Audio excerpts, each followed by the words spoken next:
अभी आप जिसको अपने पेट से दाल चावल निकाल कर कौवे के बच्चे को खिलाते हुए देख रहे हो, इसका नाम एस वेंचुरा है, जो कि एक पेट डिटेक्टिव है, यानी ये जानवरों को बचाता है। एक दिन वो एक रकून को रेस्क्यू करने के लिए एक माउंटेन के ऊपर चढ़ जाता है, जहाँ पर उसके साथ उसकी पालतू बंदरिया पारो भी थी। अब वो जब उस रकून की रस्सी को अपने कमर में लपेट कर वहाँ से आ रहा था, तभी उस रकून की पिछलती हुई बदन से रस्सी खिसकने लगती है और आखिर में नीचे गिरकर उसकी राम नाम सत्य हो जाता है। अब उसकी मौत से एस वेंचुरा सदमे में चला जाता है और अपनी नौकरी को छोड़कर एक तिब्बत पहाड़ के ऊपर स्थित टकलों के गैंग में जाकर शामिल हो जाता है। कुछ साल बाद हाफ पैंट पहनकर फॉल्टन ग्रीनवाल नाम का एक आदमी उनके मठ में आता है और बाबा ब्लूटूथ से एस वेंचुरा के बारे में पूछता है। बाबा ब्लूटूथ उसके सामने एस वेंचुरा की सारी पोल खोल देता है कि कैसे वो अपने टूटे हुए दिल को लेकर यहाँ पर आया था और अब वो अपने ध्यान में लीन है। जिसके बाद फॉल्टन एस वेंचुरा के कमरे में जाता है, जिसको उसने जानवरों का तबीला बना दिया था। वहाँ पर कुत्ते से लेकर शेर तक और चमगादड़ से लेकर बिल्ली तक सब लोग ध्यान में मग्न थे। वो उसके पास जाकर उसके ध्यान को तोड़ता है और उससे कहता है कि एक सफेद तीतर को बचाने के लिए उसे उसकी मदद चाहिए, जिसके बदले में वो उसे $20,000 देने का लालच देता है। यहाँ पर एस वेंचुरा कुछ देर तक सोचता है, फिर वो उसके मुंह पर ना कह देता है। तभी वहाँ पर बाबा ब्लूटूथ हड़हड़ा कर पहुँच जाते हैं और एस वेंचुरा से कहते हैं, नहीं नहीं एस वेंचुरा, ऐसा मत करो, अनर्थ हो जाएगा। तुम्हारे अलावा कोई भी उस सफेद तीतर को ढूंढ कर नहीं ला सकता है। अब बाबा ब्लूटूथ के सड़े हुए मुंह से अपनी तारीफ को सुनकर उसके पैर तो जमीन पर ही नहीं गिर रहे थे। तभी वहाँ पर बाबा ब्लूटूथ उसे अपनी 80 साल पुरानी मंगलसूत्र देता है, जिसको पाकर वो उस मिशन पर जाने के लिए तैयार हो जाता है। यहाँ पर जब वो वहाँ से जा रहा था, तभी हम देखते हैं कि उसके जाने की खुशी में बाबा ब्लूटूथ और आश्रम के सभी लोग जश्न का आयोजन करते हैं और गले तक रम पी लेते हैं। उनकी खुशी को देखकर हमें पता चलता है कि वो लोग उसके जाने पर काफी खुश थे और उसने तो उनके नाक पर दम करके रखा था। खैर बाहर फॉल्टन उसे उसके साथ हेलीकॉप्टर से नीचे चलने के लिए कहता है, लेकिन वो अपने हरकतों से बाज नहीं आता और अपने झुंझुने के साथ सीढ़ी से होकर नीचे आता है। आगे वो दोनों एयर इंडिया की फ्लाइट से निकल जाते हैं, जहाँ पर फ्लाइट में भी एस वेंचुरा अपनी बचकानी हरकतों से बाज नहीं आता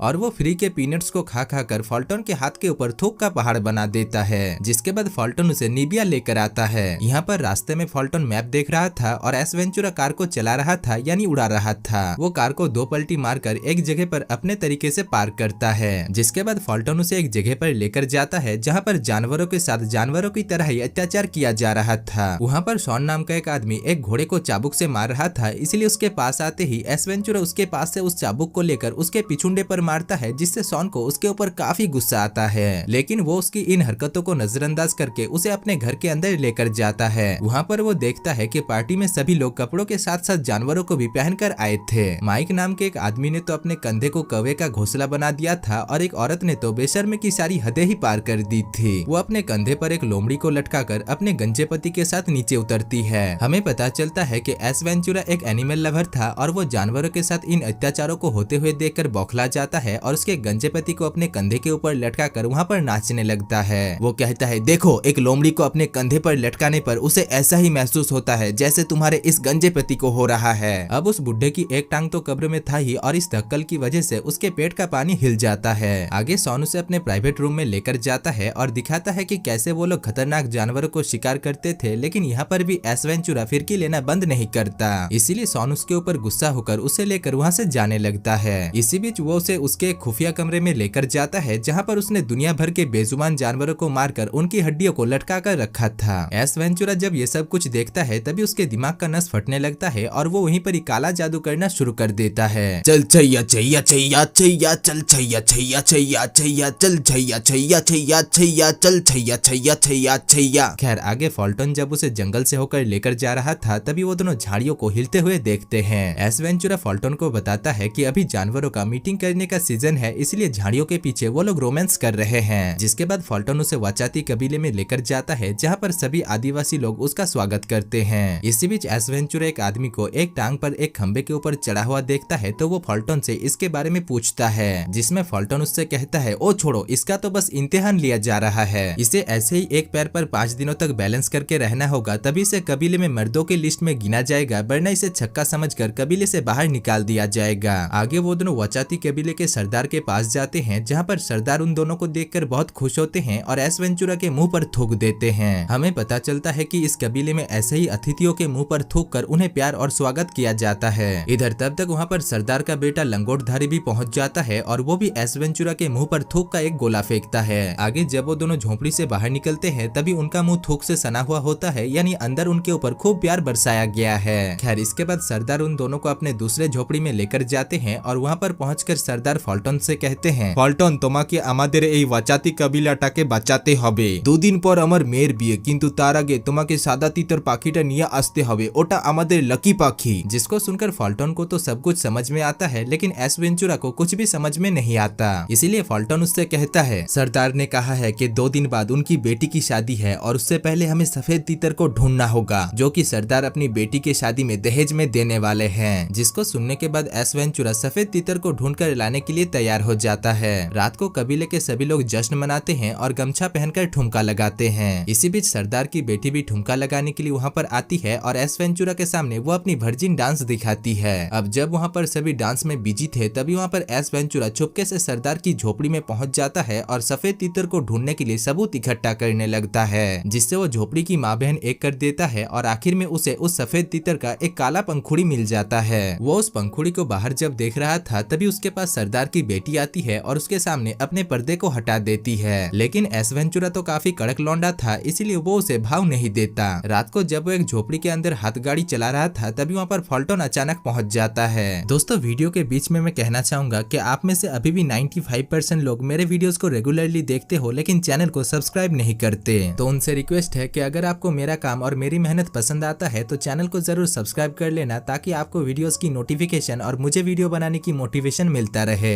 एस वेंचुरा तुरंत एक पत्तों की डाल से अपनी इज्जत को बचाता है और फल्टन से कहता है, मैं तो अभी कठोर तपस्या में लीन था, जिसमें फल्टन उसे एक रहस्यमय गुफा के बारे में बताता है। और उस रात फल्टन एस वेंचुरा और सरदार के बेटे लंगोटधारी को लेकर गुफा के पास जाता है। वहाँ पर एस वेंचुरा अपनी मर्दानगी को साबित करने के लिए अकेले ही गुफा के अंदर पहुँच जाता है, जहाँ पर उसे एक काला पंखुड़ी मिलता है, जो कि दरअसल माइक के कौवे का था। उसे देखकर वो सब कुछ समझ जाता है और तभी कुछ चमगादड़ उसके पीछे पड़ जाते हैं, जिस वजह से वो जान बचाकर गुफा से बाहर निकलता है। बाहर वो फल्टन को बताता है कि माइक ने ही उस सफेद तीतर को अगवा किया है, ताकि वो उसे ब्लैक मार्केट में बेचकर लाखों करोड़ों रुपए कमाए। जिसके बाद अगले ही दिन वो माइक का पीछा करने लगता है। उधर माइक जंगल के बीच में एक आदमी से जाकर मिलता है, जो कि दरअसल जानवर का दलाल था। दूसरी तरफ हमें गेंडे को देखते हैं, जो कि धीरे धीरे उन्हीं की तरफ आगे बढ़ रहा था। हमें पता चलता है कि वो कोई जंगली गेंडा नहीं बल्कि एक आर्टिफिशियल गेंडा है, जिसके अंदर से एस वेंचुरा उसे ऑपरेट कर रहा था और वो उन दोनों के पास जाकर उनकी बातें सुनना चाहता था। लेकिन गर्मी की वजह से अंदर उसके पसीने छूटने लगता है और उसका हाल बेहाल हो जाता है, इसीलिए वो वहाँ से निकलने की कोशिश करता है। पर तभी वो देखता है कि वो गेंडा लॉक हो चुका था, यानी वो उस गेंडे के पेट में फंस चुका था। इसी बीच उसे इस गेंडे के पीछे एक छेद नजर आता है, जो कि दरअसल उसके पिछवाड़े का छेद था और वो वहीं से होकर निकलने लगता है। इधर तब तक माइक उस जानवरों के दलाल के साथ मीटिंग खत्म करके वहाँ से निकल लेता है। दूसरी तरफ तब तक जंगल में जंगल सफारी की टीम भी जानवरों को देखने के लिए वहाँ पर पहुँच जाते हैं और वो लोग एक गेंडे को एक इंसानी बच्चे को जन्म देते हुए देखते हैं और आश्चर्यचकित रह जाते हैं। आगे हम एस वेंचुरा की पालतू बंदर या पारो को देखते हैं, जो कि माइक को इलेक्ट्रिक शॉक देकर बेहोश कर देता है। वो जब होश में आता है तभी वो अपने आप को एक चेयर में बंधा हुआ पाता है, जहाँ पर उसके सामने एस वेंचुरा भी मौजूद था। एस वेंचुरा एक प्लेट में चम्मचों को घिसकर उसे टॉर्चर करता है और अपने आंखों को खुद के उंगली से ही हिलाने लगता है, जिससे माइक डर के मारे थरथराने लगता है और उसके सामने सब कुछ उगल देता है। वो कहता है कि उसने एक जानवरों के दलाल को सफेद तीतर को पकड़ने के लिए हायर किया था, लेकिन उसे वो सफेद तीतर कहीं पर भी नहीं मिली। आगे एस वेंचुरा जब जंगल से होकर जा रहा था, तभी कोई अनजान चीज उसके ऊपर डाटगन से हमला करते हैं और वो वहीं पर ही मुंह के बल गिरकर बेहोश हो जाता है। वो जब होश में आता है तभी वो अपने सामने वचाती कबीले के राजकुमारी को देखता है, जो अपने मुलायम मुलायम हाथों से उसकी सेवा कर रही थी। फल्टन उसके पास आकर उससे पूछता है, एस वेंचुरा, क्या तुमने उस आदमी को देखा जिसने तुम्हारे ऊपर इस डाटगन से हमला किया था? जिसमें एस वेंचुरा कहता है, नहीं, मैंने तो नहीं देखा, मैं तो अपनी जान बचाकर वहाँ से भाग रहा था। जो सुनकर फल्टन कहता है, ये तीर तो टाका गुरु कबीले की तरह लग रहा है। खैर आगे एस वेंचुरा लंगोटधारी को लेकर टाका गुरु कबीले के पास पहुंच जाता है और अपने कपड़े उतारकर मुंह में उन्हीं की तरह मेकअप करके ठुमका लगाने के लिए उनके गैंग में शामिल हो जाता है। लेकिन वहाँ पर सभी लोग ब्लैक होल की तरह काले थे और वो अकेला ही पूर्णिमा की चांद की तरह चमक रहा था। इसीलिए कबीले के सभी लोग उसे पहचान लेते हैं और उसका इम्तिहान लिया जाता है, जिसमें वो सभी इम्तिहान में काफी अच्छे नंबर से पास होता है। अब आखिरी इम्तिहान में उसे सर पर उठाकर कबीले के सामने अखाड़ा में फेंक दिया जाता है। वहाँ पर उसे कार्गो चिप्स वाला के साथ लड़ना था, लेकिन कार्गो चिप्स वाला उसे बहुत बुरी तरीके से मारता है और वो उसका काम तमाम करने के लिए उसकी तरफ एक भाला फेंकता है, जो कि उसके एक पैर में जाकर स्थापित हो जाता है। इधर लंगोटधारी भी कार्गो चिप्स वाला के साथ लड़ने के लिए उसे एक भाला देता है, जो कि उसके दूसरे टांग पर जाकर घुस जाता है, जो देखकर वहाँ पर सभी कबीले के लोग उसकी खिल्ली उड़ाने से अपने आप को नहीं रोक पाते।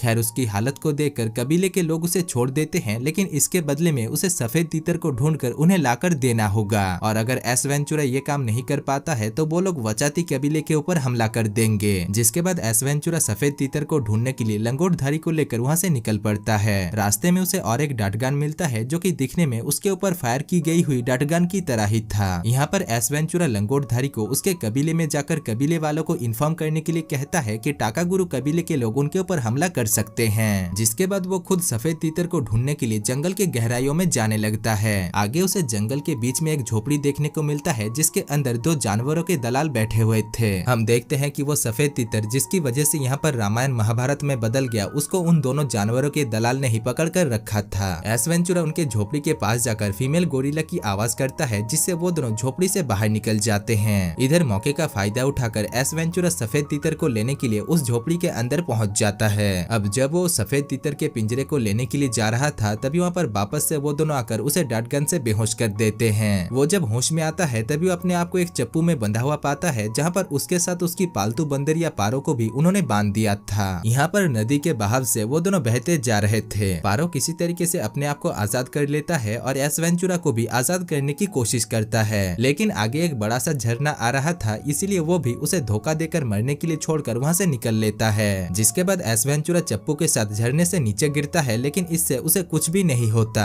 आगे वो एक जगह पर जाकर अपने ध्यान में लीन हो जाता है और सीधा बाबा ब्लूटूथ के साथ अपने कनेक्शन को जोड़ लेता है। बाबा ब्लूटूथ उसके ऊपर कुछ जादू टोटका करते हैं जिससे एस वेंचुरा को सब कुछ समझ में आ जाता है कि किसने उस सफेद तीतर को अगवा किया है। इसीलिए वो गिरते पड़ते सॉन के पास पहुंच जाता है और ये वही आदमी है जिसको हमने मूवी के स्टार्टिंग में जानवरों के ऊपर अत्याचार करते हुए देखा था। यहाँ पर वो सॉन से कहता है, मुझे पता है सॉन कि तुम ही नहीं उस सफेद तीतर को अगवा किया है, क्योंकि मैंने पिछली बार तुम्हारे जूते में सफेद तीतर का मल यानी टट्टी देखा था। अब सॉन समझ जाता है कि एस वेंचुरा को उसके काले इरादे के बारे में सब कुछ पता चल चुका है, इसलिए वो उसे सफेद तीतर देने से साफ मना कर देता है। तभी वहाँ पर वो दो जानवरों के दलाल भी सफेद तीतर लेकर वहाँ पर पहुँच जाते हैं। एस वेंचुरा वहाँ पर मौजूद एक सिविक पुलिस से उसे गिरफ्तार करने के लिए कहता है, लेकिन वो पुलिस ऑफिसर तो सॉन के हाथों बिका हुआ था, इसीलिए वो उसे गिरफ्तार करने की बजाय एस वेंचुरा को पकड़कर अपने साथ लेकर जाने लगता है। बाहर एस वेंचुरा एक गुड़क गुड़क मंत्र पढ़कर एक हाथी को अपने पास बुलाता है जो कि वहाँ पर आकर पुलिस की गाड़ी को पलटाकर एस वेंचुरा को अपने पीठ में चढ़ा लेता है। आगे एस वेंचुरा फिर से गुड़क गुड़क मंत्र पढ़कर जंगल के सभी जानवरों को बुला लेता है और सभी मिलकर शॉन के ऊपर हमला करते हैं। दूसरी तरफ हम शॉन को देखते हैं जो कि तब तक सफेद तीतर को लेकर वहाँ से 9-2-11 हो जाता है। हम देखते हैं कि एस वेंचुरा एक मॉन्स्टर ट्रक को लेकर उसका पीछा करता है जिससे शॉन दुर्घटनाग्रस्त हो जाता है और वो सफेद तीतर का पिंजरा एक पेड़ के टहनियों में जाकर अटक जाता है। शॉन उसे निकालने की काफी कोशिश करता है, लेकिन जब उससे वो नहीं निकलता तभी वो खुद वहाँ से निकल लेता है। दूसरी तरफ हम वचाती कबीला और टाकागुरु कबीले को देखते हैं जो कि एक दूसरे के ऊपर हमला करने के लिए जा रहे थे। तभी उन दोनों के बीच में एस वेंचुरा उस सफेद तीतर को लेकर पहुंच जाता है, जिससे उन दोनों कबीले का नामो निशान मिटते मिटते बच जाता है और वो लोग एस वेंचुरा के सामने नतमस्तक करते हैं। इधर शॉन जब भागते भागते जंगल के गहराई में पहुंच जाता है तभी उसे एक गोरिल्ला पकड़ लेता है और उसे झाड़ियों के पीछे लेकर जाता है। अब वहाँ पर वो गोरिल्ला उसके साथ क्या करता है ये मुझे पता नहीं, अगर आपको पता है तो आप मुझे कमेंट में बता सकते हो। आगे वचाती कबीले की राजकुमारी की शादी टाकागुरु कबीले के राजकुमार से होता है और वो दोनों स्वागत मनाने के लिए एक झोपड़ी के अंदर जाते हैं। थोड़ी देर बाद टाकागुरु कबीले का राजकुमार फुदकते फुदकते बाहर आता है और कहता है, नॉट